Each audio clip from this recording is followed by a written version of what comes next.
যারা বলেছে যে তোমার দিন শেষ, তাদের মুখের দিকে তাকিয়ে তাকিয়ে নীরবেই উত্তরটা দিয়েছি, দিন শেষ হয়নি, দিন তো মাত্র শুরু।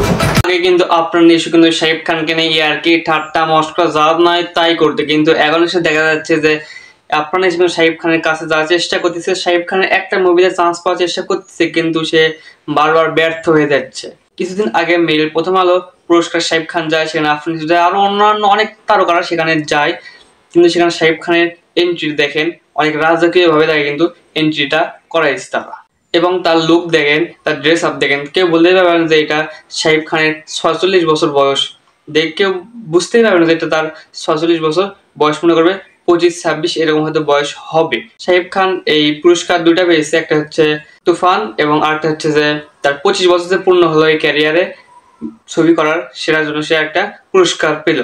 আর দেখেন এখানে অনেক তারকারা কিন্তু শাকিব খানের কাছে যাচ্ছে, কিন্তু আপনার এসে কিন্তু শাকিব খানের কাছে যেতেই পারতেছে না, দূর থেকেই শুধু মানে কেমন কেমন জানি করতেছে, মানে তেল মারার চেষ্টা করতেছে, কিন্তু শাকিব খান সেই তেলে গলেনে বিধায় আপনার এসে কিন্তু শাকিব খানের কাছেও যাইতে পারে। এখন কিন্তু অনেক তারকারা কিন্তু এখন শাকিব খানের সঙ্গে কাজ করার জন্য উঠে পড়ে লাগছে যে তার মুভিতে একটা কাজ করবে, কিন্তু দুঃখের কি কথা, তারা কাজই পাচ্ছে না তার মুভিতে, কারণ সে নিচ্ছেই না।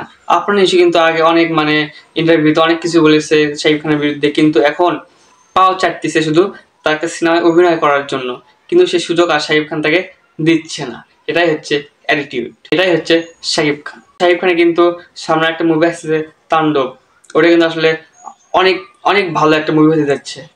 তো ঠিক আছে, সবাই মুভিটা দেখবেন, ভালো দেখবেন, সুস্থ দেখবেন। আসসালামু আলাইকুম। পরবর্তী কোনো ভিডিওতে আমি আপনার সাথে আবার আসবো। বাই।